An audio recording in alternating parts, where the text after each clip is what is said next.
இன்றைக்கி school open ஆகி 2 நாள் ஆகிடுச்சுங்க. அப்படியே வீட்டில் அப்படியே ஒரு மழை பெஞ்சு ஓஞ்ச மாதிரி புயலுக்கு பின் அமைதின்னு சொல்லுவாங்கள்ல, அது மாதிரி ஆயிடுச்சுங்க. தன்னால் 2 மாதம் வீட்டில் கும்மாளம் போட்டுருந்தாங்க. ஸ்கூலுக்கு போனதே அப்படியே வீடே அப்படியே கலகலப்பு இல்லாமல் போயிடுச்சுங்க. பார்த்திங்கன்னா இன்றைக்கி அரிசி ஊற வைக்கலாம் அப்படின்னு சொல்லிட்டு ஊற வச்சுருந்தேங்க. இன்றைக்கின்னு பார்த்து இந்த கர்நாடகாவில் கரண்ட்டு பிடிங்கிட்டாங்க. அதுவும் ஒவ்வொரு ஏரியா தான் அப்படிங்க. பார்த்திங்கன்னா 1:30க்கு போன கரண்ட்டு 3:45க்கு தான் வந்துச்சுங்க. கரெக்டாக பாப்பாங்களும் வந்துட்டாங்க அந்த டைமில் 4 மணிக்கு. அவங்கள கூட்டிகிட்டு வந்து போட்டுக்கலாம் அப்படின்னு சொல்லிட்டு 4 மணிக்காட்ட தான் அரிசி ஊற வச்சுருந்தாங்க. அரிசி போட்டுட்டு இருந்தேங்க கிரைண்டரில். அது ஒரு பக்கம் ஆட்டிகிட்டு இன்னொரு பக்கம் பார்த்திங்கன்னா பாப்பாங்க லஞ்ச் பாக்ஸ் எல்லாம் சரி இப்போவே கழுவி வச்சிடலாம் அப்படின்னு சொல்லிட்டு எடுத்து கழுவிட்டு இருந்தேங்க. பார்த்திங்கன்னா நான் காலையில் இவங்களுக்கு ஃபஸ்ட்டு வேன் வருங்க. 7:40 45க்கெல்லாம் வேன் வந்துருங்க. அதனால் அந்நேரத்துக்கெல்லாம் நம்ம கழுவ முடியாது. காலையில் எழுந்திரிச்சு அப்புறம் சாப்பாட்டு வேலை டிலே ஆயிருங்க.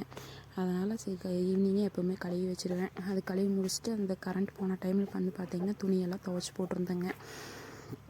அப்புறம் இது வந்து எங்கள் அத்தை இது வந்து பார்த்திங்கன்னா இது பெரிய கல்லுங்க. இந்த கல்லை தூக்கி எடுத்து வச்சு கழுவுறதுக்கே ஒரு இது வேணுங்க. அரைப்படி சாப்பாடே சாப்பிட்ணும் அந்த மாதிரிங்க. இது வந்து பழைய கிரைண்டரு.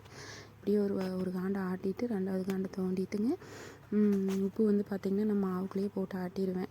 ஏன்னா என்ற கைக்கு வந்து பார்த்திங்கன்னா சீக்கிரம் மாவு பிடிச்சிடும். அதனால் நான் வந்து கையில் கிளற மாட்டேங்க. தோண்டிட்டு கரண்டி வச்சு கலரி இது பண்ணிடுவேங்க. பாருங்க கிரைண்டர் பெரிய கிரைண்டருங்குது. அப்புறம் சரி நான் 5:30 ஆகிடுச்சுங்க. ஆட்டி முடிக்கையில் வெயில் பார்த்திங்களா இப்படி இருக்குதுன்ட்டு சரி துவைச்ச துணி காயப்படாமல் விட்டோமே அப்படின்னு சொல்லிட்டு எடுத்து போடுறேங்க. பார்த்தோம்னா அப்படியே கிளைமேட் மாறிடுச்சுங்க. அப்படியே மழை வர மாதிரி தூறல் வந்துட்டு இருந்துச்சுங்க. சரி என்ன பண்ணுறதுங்க. அப்புறம் அதை காய போட்டு அந்த டைமில் இப்போ காய போடவே பார்த்திங்கன்னா எங்கள் அப்பாவுக்கு சுற்றிக்கிட்டே இருந்தாலுங்க மேவு போடுறதுக்கு. நான் இப்படின்னு வெளியே வந்தனாவே மேவு போடுறதுக்கு வர்றாங்கன்னு நினச்சிட்டு எந்திரிச்சு ஆடிட்டே இருப்பாளுங்க. அப்புறம் அதனால் அவளுக்கு ஒரு தடவை எடுத்து மேவு போட்டு பார்த்திங்கன்னா இன்றைக்கி என்ற வேலை இப்படி தான் போச்சுங்க. நாளைக்கு பார்க்கலாங்க. பாய்ங்க.